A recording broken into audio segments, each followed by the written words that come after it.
Assalamualaikum warahmatullahi wabarakatuh. Halo para pecinta ilmu, kembali lagi bersama saya Gita Amalia Putri dengan NIM 20300-1223, berasal dari jurusan Manajemen Pendidikan Islam, Fakultas Tarbiyah dan Keguruan UIN Alauddin Makassar. Pada video kali ini, kita akan belajar mengenai tentang manajemen pendidikan Islam. Pasti kalian penasaran kan, apa sih yang dinamakan manajemen pendidikan Islam itu? Simak video berikut ini. Selamat menonton. Manajemen pendidikan Islam.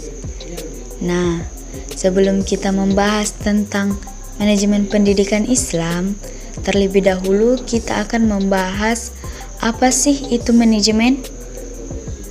Secara umum, manajemen diartikan sebagai proses mengatur dan mengelola suatu objek, baik yang bersifat fisik maupun non-fisik, yang dilakukan secara sadar, terencana, dan sistematis untuk mencapai tujuan yang telah ditetapkan. Ada 4 hal yang tidak boleh ditinggalkan melihat manajemen itu sendiri. Yang pertama, pekerjaan atau tugasnya harus jelas, yaitu mengatur dan mengelola. Yang kedua, sasarannya atau objek harus jelas, baik itu fisik maupun non-fisik.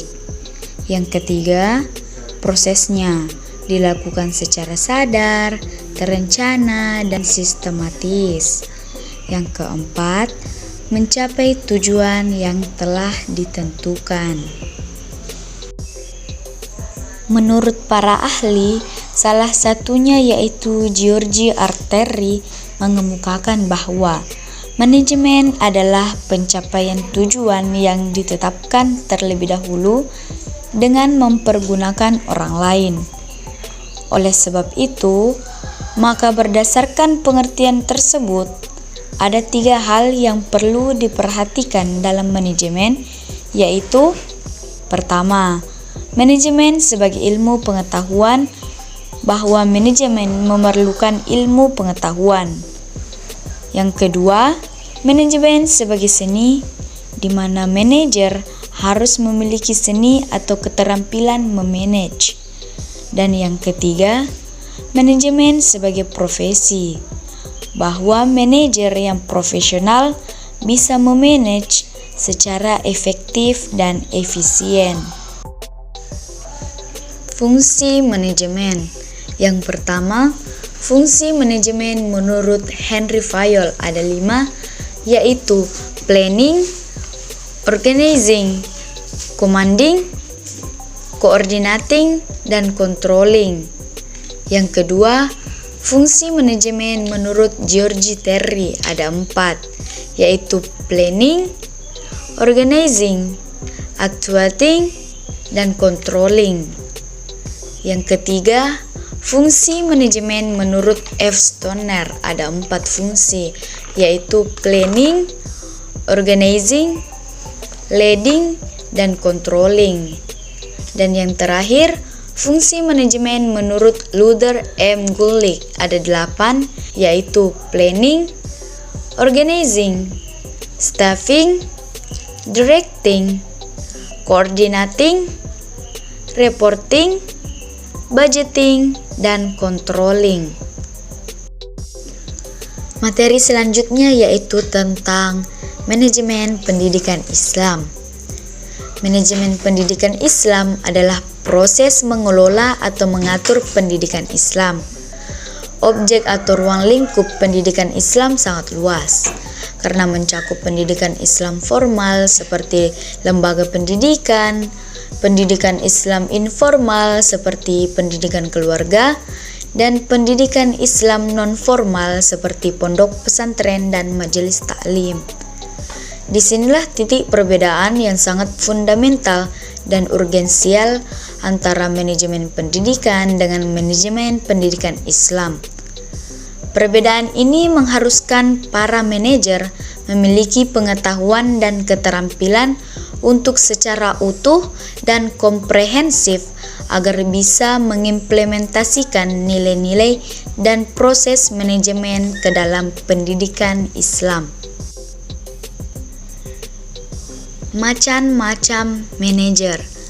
Yang pertama, manajer yang baik adalah manajer yang dalam menjalankan tugas dan tanggung jawabnya tidak menyimpang dari teori atau ketentuan yang berlaku.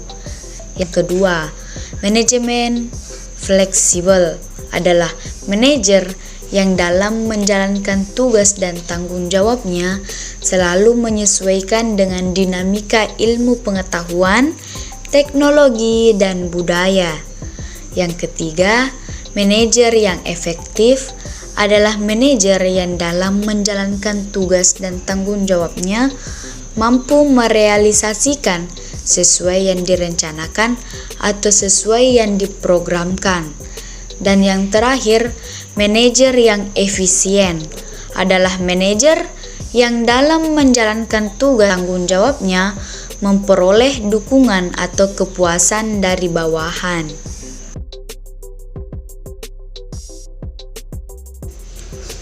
Macam-macam atau juknis manajemen pendidikan Islam.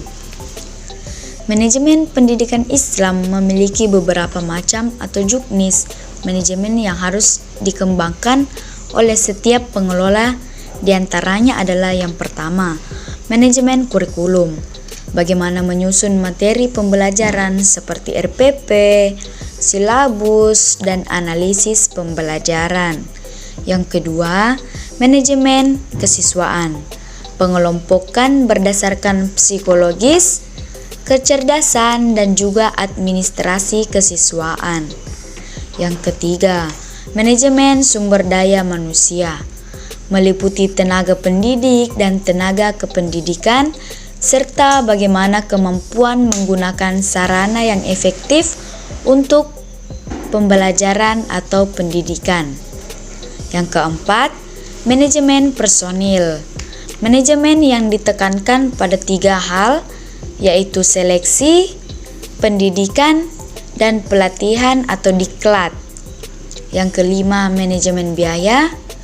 Yang keenam, manajemen sarana dan prasarana. Yang ketujuh, manajemen tata laksana. Dan yang terakhir adalah manajemen hubungan masyarakat. Nah, sampai di sini dulu ya pertemuan kita pada kesempatan ini. Kita akan bertemu di kesempatan berikutnya. Saya Gita Amalia Putri dengan NIM 20300-1223 pamit undur diri. Wassalamualaikum warahmatullahi wabarakatuh. Bye-bye.